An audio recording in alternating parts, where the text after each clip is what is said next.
Across the rustic countryside of rural Maine are voices in the opening skirmish of a food war.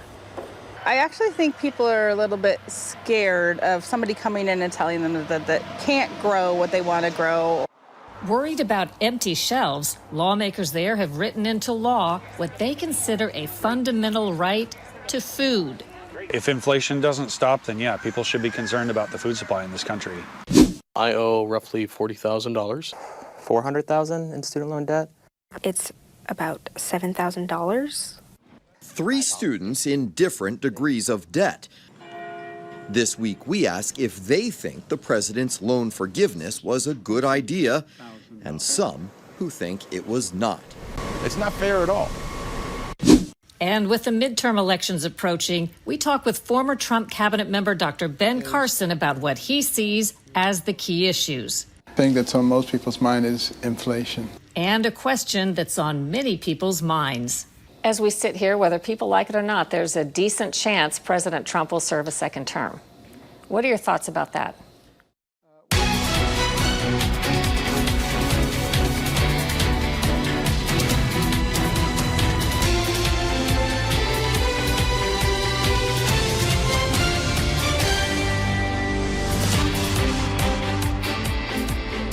Welcome to Full Measure. I'm Sharyl Attkisson. In the U.S., runaway inflation and out-of-sight food prices seem to be a new uncomfortable norm. Add in the experience of supply chain gaps and empty COVID shelves, and you end up with high anxiety about America's food supply. Today, our cover story begins in Maine, the first state to embed in its constitution the right to food.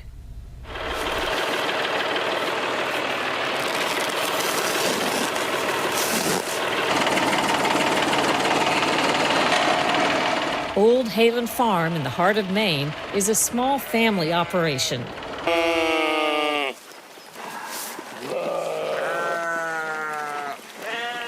This is our tunnel that's primarily slicing tomatoes. Though Kelby and Pamela Young's farm is commercial, Pamela says growing food and raising livestock is something everyone should have the right to do. I think we should encourage people to grow their own food and have lots of homesteaders, and I think we can thrive together and take care of each other in small farms and small homesteads rather than these big corporate farms. She supports the recent Right to Food amendment to the state constitution. It declares that everyone has a right to produce and consume food of their own choosing for their own health. It passed with bipartisan support in Maine's legislature and 61% of the vote. What's behind Maine's Right to Food declaration? Supporters say federal policies and corporate ownership of farms, processors, and food in general could make it harder for people to produce and buy what can be harvested locally. So I actually think people are a little bit scared of somebody coming in and telling them that they can't grow what they want to grow or raise what they want to raise for food to feed their own family. And so I almost see it more as a protection thing that's getting in place before anything else can come in and take that right away from them. Maine was already on the forefront of what's called the food sovereignty movement. In 2017, the state enacted another first-of-its-kind law. It allows local governments to approve small food producers selling directly to customers on the spot, something that was usually forbidden. Other states have followed suit. Billy Bob Falkingham is a lobsterman and Maine state representative who helped press the Right to Food declaration. Because when you're depending on food to come from a grocery store and you go to the grocery store and the shelves are empty, where are you going to get your food from? It's going to take neighbors that, have chickens and eggs and animals and know how to grow food, having access to hunting, fishing, those sorts of things, because when you can't depend on the economy collapses and things like that, you don't know, nobody knows what's going to happen. So you need to have a reliable supply of food locally if you're going to survive. Concerns about the food supply are spanning the globe amid a devastating disruption of farming. The popularity of the Green Party, whose platform is centered on environmental activism and social justice, has prompted climate change proposals like banning pesticides and chemical fertilizers and limiting gases that livestock produce, suddenly forcing farmers to cut back or even close their farms. The backlash has been ugly in the Netherlands, Holland, Germany, Italy, Canada, and France, where farmers dumped manure outside the office of a lawmaker to make their point. But the worst economic disaster, perhaps, is found in the South Asia island nation of Sri Lanka. While already struggling with fuel shortages and rising inflation, the president banned chemical fertilizers. Food prices soared, and Sri Lanka quickly went from being rice independent, producing all the rice its 22 million residents need, to having to import $450 million worth. A citizen uprising over the summer forced the president and prime minister to resign and flee the country. Under President Biden, the EPA is also trying to limit useful herbicides, pesticides, and fertilizers. These products, however, allow farmers to produce high yields and safeguard human health. In the U.S., some fear the rest of the world's troubles could be heading here. Again, what sense does that make, especially when our economy is suffocating from inflation?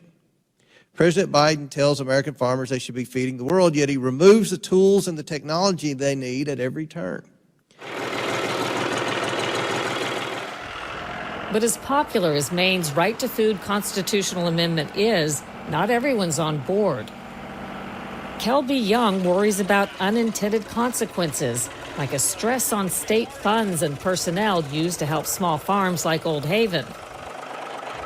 Resources that us as a farm that's producing commercially need become less available because they don't add more positions at a state level because you don't increase your tax base. They don't have a right to grow food police, but somehow we have to figure out how this works in our food system and our economy.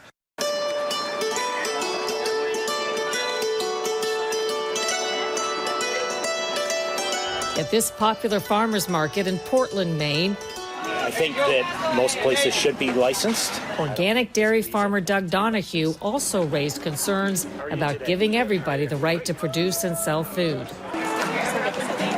Great. Well, the problem is if somebody were to make somebody sick, whether it's a licensed or unlicensed dairy, it shows badly on all dairy farms and could affect our business. Thank you very much. So far, Maine isn't dialing back on the right to food, and if the past is any indicator, other states will follow suit as consumers continue to fret about what they've seen and what's to come. I mean, you saw that during COVID, that the supply chain was continuously being challenged, and so that made it very difficult to find things. All I know is that my wife says every time she goes to the grocery store, it's like 20% more, 30% more, our monthly grocery bill is a lot higher than it used to be. Even Kelby Young concedes there are serious issues. Grain to feed his 450 pigs has risen from $350 a ton to more than $500. Should people be concerned? If inflation doesn't stop, then yeah, people should be concerned about the food supply in this country. For us to continue to operate, our prices have to continue to go up. And we don't know where it stops. The Russia-Ukraine war has further added to the food crunch, disrupting Ukraine as a top global supplier of oil, corn, and wheat. Coming up next on Full Measure. I owe roughly $40,000. We'll hear from students and taxpayers on both sides of the debate over whether the government should pay off student loans.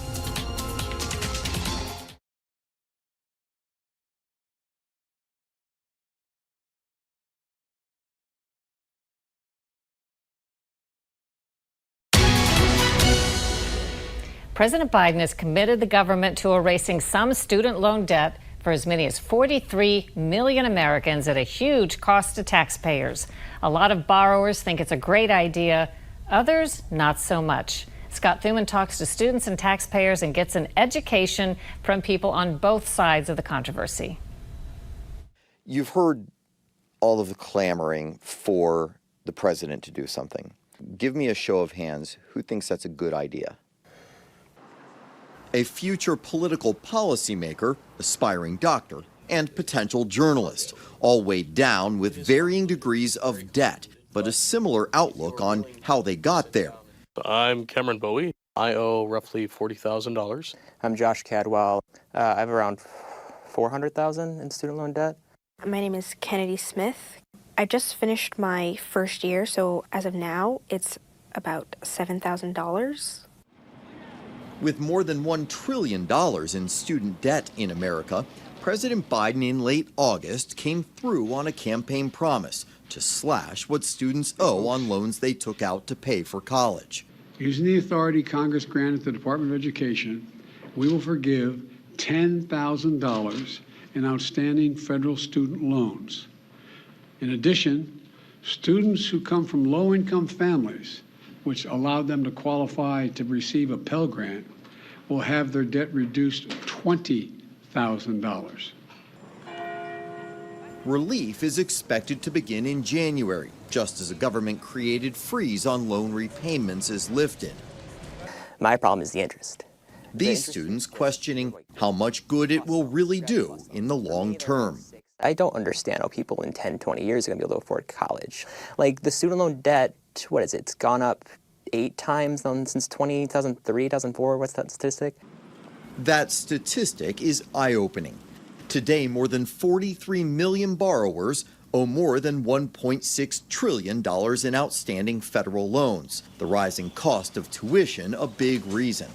For instance, out-of-state tuition and fees at the University of Michigan, Ann Arbor, one of the most expensive public colleges in the nation, hit more than $50,000 this year, up more than $30,000 since 2001. Kennedy, you raised your hand. Why do you think that there should get some help sent your way? It is our government's job to help people. I don't necessarily think it's 100% fair to say, well, you made this decision, now deal with it, especially since they are federal loans. Cameron, why not? Why don't you think that there should be student loan forgiveness? Well, when you go to college, you are effectively buying a product. Much like a new car, when you go to buy a new car, you have to sign on the dotted line. You've made a conscious decision to go into school, to take out that money, and it's your duty to at least attempt to pay them back. Josh, you've easily got the largest tab. Do I? You're not looking for the government to help you out? I don't think student loan debt should just be wiped away. I think that's a bit extreme. So for me, I'm more in the middle where for people that are struggling, we should have that option for them. Like if you're making $1-2 million a year, you should have to pay that off. If you think about what our government is paying for, they're paying up the wazoo for military budgets, for aid in other countries, and I do not want to make it seem like this is a simple issue. It is extremely complicated. But if the government can, produce this money out of thin air, why can they not do it for us? And with inflation driving up the cost on everything from food to fuel, dragging millions of Americans further into debt, many recoil at the cost to the average taxpayer, which it turns out could be about $2,085 according to one budget model. For many parents who've already paid their children's way through school, the idea of forgiving student loans has been a hot topic for years, as in this confrontation back in 2020 with then presidential candidate Elizabeth Warren. My daughter's getting out of school. I've saved all my money. She doesn't have any student loans. Am I going to get my money back?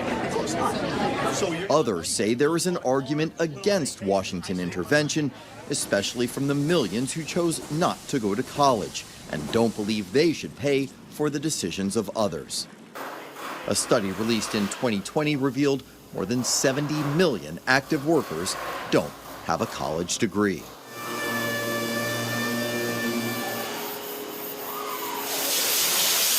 Among them, Ed Evans, who owns this Baltimore area auto body shop. I feel slighted. What am I going to get? You know, my tax dollars are going to pay for someone else, and I didn't get anything. Evans started working here after high school, making $3 an hour. You know, I was always good with my hands, and I had a hard time getting through school. But, you know, I chose the automobile business. Now the owner and his son a partner in the business, Evans employs nearly a dozen workers, all who decided to take up a trade rather than pursue a path to college. College is not for everybody. You can make money in this business, but it's work. You know, I got guys making $100,000 of work for me. But you got to start at the bottom, work up. I'm guessing then that's why you have a little more of a reaction when you saw this decision by the White House. You're right. It's just not fair. How many hundreds of thousands of people have paid for their children, or how many paid for it themselves and took the loan out, you know, and paid it off? How is that fair to them? It's not. It's not fair at all. The Biden administration says it has the authority to forgive those loans, especially under the national emergency created by COVID. But with the president recently declaring the pandemic over, some argue he has little ground to stand on to cancel up to $1 trillion in debt, and the fight may very well end up here at the Supreme Court. For Full Measure, I'm Scott Thuman in Washington. When we return, Dr. Ben Carson on being in the Trump administration past and possible future.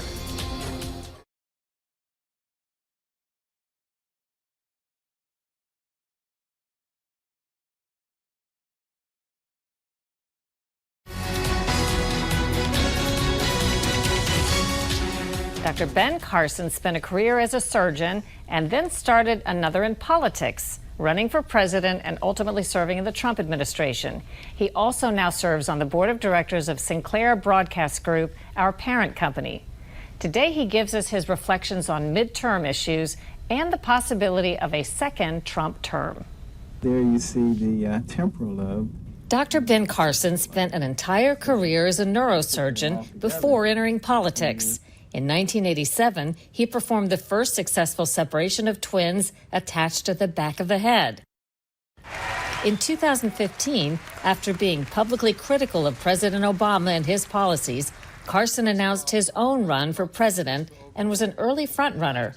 But his campaign fell behind, and in March 2016, he dropped out of the race, becoming a big supporter of Donald Trump. When Trump was elected, he named Carson Secretary of Housing and Urban Development. After serving 4 years in the Trump administration, are there any takeaways in terms of lessons learned for you? The thing that perhaps was most impressive, not necessarily in a good way, is there's a reason it's called a swamp. It should be called a cesspool. There are so many people on Capitol Hill who are not interested in seeing people become self-sufficient. They want to keep people in a dependent position so they can control them and, more importantly, control their votes. As we look forward to the midterm elections, what are some of your thoughts on burning issues and where we are? Well, obviously, the thing that's on most people's mind is inflation. That's killing the average family. I heard a statistic this morning that 60% of Americans are living paycheck to paycheck. And it's avoidable because, it all sort of circles back to the energy. And we were energy independent, next exporter of energy, cleanest air and water that we've had since we've been measuring, being able to use fossil fuels appropriately. I think the concept of renewable green energy is a very good concept, and I think that should be on our target list. But if we're smart, we use what we have to get what we want. We don't destroy what we have and then wish for what we want. As we sit here, whether people like it or not, there's a decent chance President Trump will serve a second term. What are your thoughts about that? Well, I think in terms of policy, effectiveness of execution, it's hard to come up with anybody who was more effective than he was. It would be wonderful if he kind of lets some things roll off his back, because they're going to continue to attack him because he doesn't fit in with the swamp creatures. And he's enemy number one for that reason. And he clearly was not ever going to play their game, so they don't like him. And that would be the case again, but perhaps because he wouldn't have to run again after that, it might be more possible for him to sort of let some things go and really just concentrate on the agenda. If asked, would you be willing to serve again under a Trump administration? Well, I would be reluctant, but I always considered it. Reluctant for what reason? Because when I was in the administration, it had an effect on my children in terms of the kinds of things they could get involved in. One of my sons is quite an entrepreneur, and oh boy, what a great opportunity, but I can't do it because my dad. So, I mean, I have to think about all these. Like a conflict of interest that could appear to be, or when you say you had to worry about it? It might not actually be a conflict of interest, but people would make such a big deal about it that it would have a deleterious effect. As for whether he would run for president again, Carson, who's 71, replied, he will always do what the Lord wants him to do, but he hopes that's not it. After a break, what's ahead next week on Full Measure?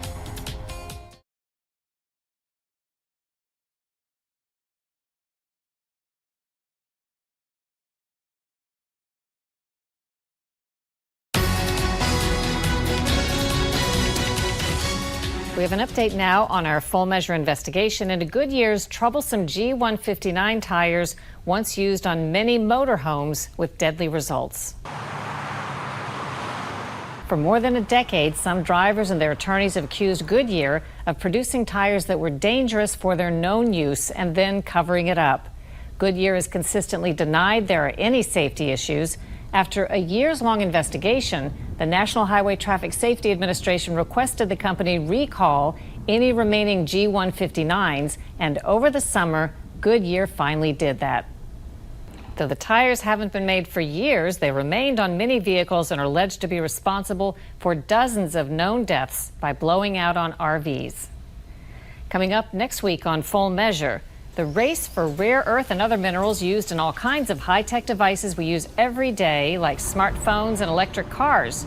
We go deep beneath the surface of Idaho's Salmon River Mountains to visit a new mine designed to counter China's dominance. Will we ever be able to compete with someone like China when it comes to this? I think as a country, we have a long history of showing that when we're backed into a corner and the chips are down, we rise to our best. An American effort toward independence on one key mineral next week on Full Measure. Until next time, we'll be searching for more stories that hold powers accountable. Thanks for watching. I'm Sharyl Attkisson.